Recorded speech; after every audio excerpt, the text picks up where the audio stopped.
సినిమాలు మీరు చూస్తారా? సినిమాల్లో కొంతమంది హీరోయిన్లనే ముంబై నుంచి ఇటు ఎక్కడి నుంచి తీసుకొస్తుంటారు. హీరోయిన్లు కొంతమంది వాళ్ళకి హిందీ తెలుగు రాదు, తెలుగు ఇండస్ట్రీకి తీసుకొస్తుంటారు. వాళ్ళని ఏం చేస్తారు? వాళ్ళకి తెలుగు రాదు కాబట్టి పెదాలు కదిలేక చేస్తుంటారు.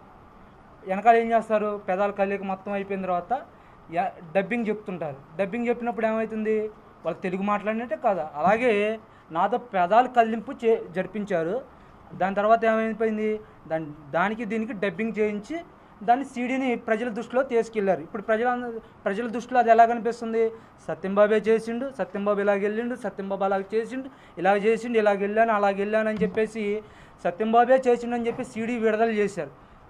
కాబట్టి అదైతే కావాలని చెప్పి పోలీసు వాళ్ళు చేసినటువంటి తప్పుడు సీడీ అనమాట. అది అంటే ప్రజల దృష్టిలోకి ఈ సత్యంబాబే దోషి అని చెప్పేసి తీసుకెళ్ళటానికి చేసినటువంటి ప్రయోగం అనమాట. అయితే అయినా ఏమైతేనేమి అయితే నా కేసు విషయంలో హైకోర్టు నన్ను నిర్దోషిగా రిలీజ్ అవ్వటం, నేను చాలా నిర్దోషిగా నాకు తీర్పు ఇవ్వటం నేను చాలా సంతోషిస్తున్నాను. న్యాయము అనేది ప్రతి ఒక్క వ్యక్తికి జరగటానికి కొంచెం టైం పట్టింది.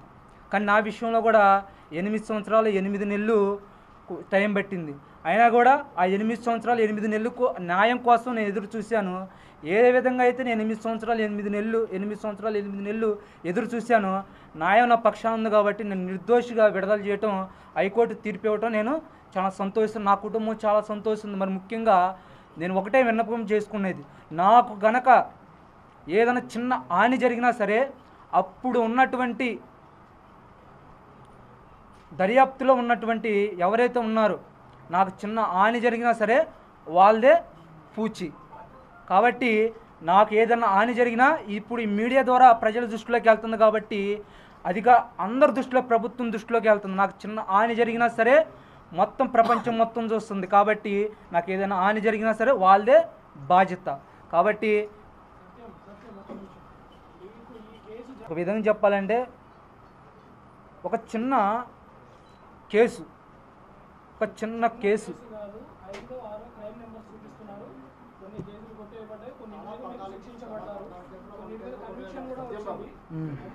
చెప్పింది వినండి. ఆ కేసుల్లో రమాదేవి అనే ఆవిడ సాక్ష్యాల గురించి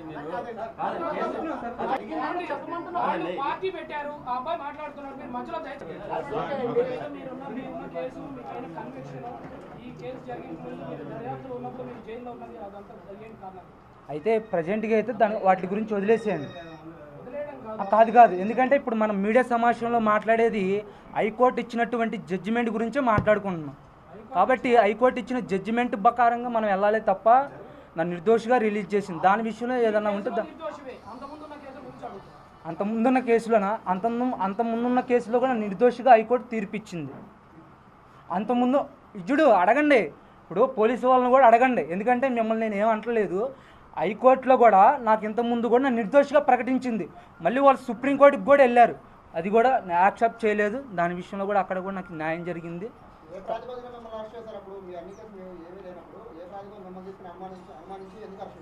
అనుమానించడం అంటే ఇప్పుడు ఏదో ఎవరో ఒకరిని పెట్టాలి కాబట్టి నన్ను అమ్మాయికి నాకు వెనకాల పొలిటికల్గా కానీ ఏదో ఆర్థికంగా కానీ సపోర్ట్ లేదు.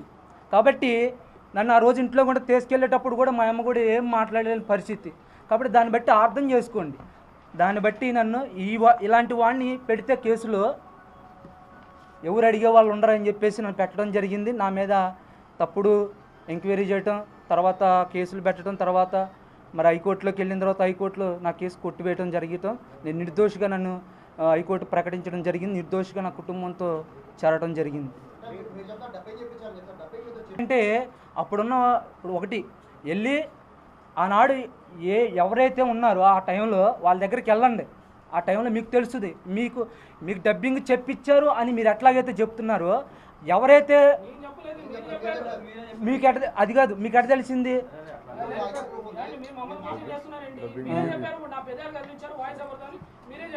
మీరు మీకు సీడీ రిలీజ్ చేశారు అంటున్నారు కాబట్టి ఆనాడు అధికారులు ఎవరైతే సరే అతను అన్నాడండి రిలీజ్ నేను చేశారు. సీడీ రిలీజ్ చేశాను, వాంగ్మూలం ఇచ్చారని చెప్పాను.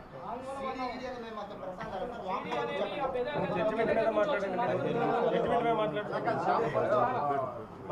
అడగడమే తప్ప మీ మీద వ్యక్తిగతంగా మాకేం లేదు. అంటే, ఒకసారి తీసుకెళ్ళినప్పుడు మళ్ళీ లోయర్ కోర్టు ఏదైతే ఉమెన్స్ కోర్టు నేను కన్విన్స్తో మీడియేటర్స్ మధ్యన రికార్డ్ చేసి వీడియో రికార్డ్ చేసి అడ్జస్ట్ కన్ఫెస్ చేశాడు. ఇప్పుడు పోలీసు వాళ్ళు ఏం చెప్తారు, ఇలా చేశాడంటే మాకు చెప్తారు కదా, నువ్వు నీ నుంచి నిజం తెలుసుకోవాలి కదా.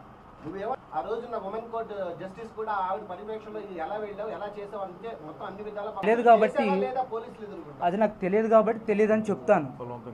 అలా కదమ్మా, ఆ రోజు జడ్జి గారు ఎదుర్కొంటా కూడా నువ్వు అందరూ మీడియేటర్ అయితే నేను మీడియం సమక్షం ముందర తెలియపరుచుకునేది ఏంటంటే, ఈ కేసుకు నాకు ఎటువంటి సంబంధం లేదు. నన్ను అన్యాయంగా ఈ కేసులో బనాయించారు కాబట్టి నన్ను హైకోర్టు కూడా నిర్దోషిగా రిలీజ్ చేయడం జరిగింది.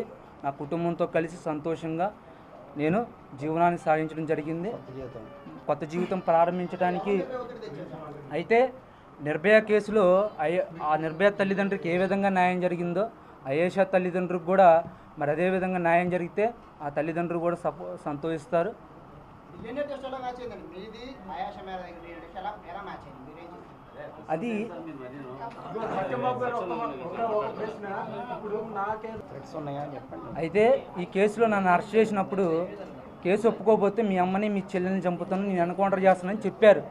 ఇప్పుడు హైకోర్టులో కేసు కొట్టేశారు. ఇప్పుడు ఆ అధికారుల మీద ఒత్తిడి వస్తుంది కాబట్టి నాకేమన్నా హాని జరిగిద్దేమని చెప్పేసి అది ఎవరిని ఎంకౌంటర్ చేస్తాను ఎవరు చేస్తాను ఆ టైంలో ఉన్న అధికారులు ఎవరు చేస్తాను నన్ను మమ్మని మా చెల్లెని చంపుతున్నాను ఎన్కౌంటర్ చేస్తానన్నారు.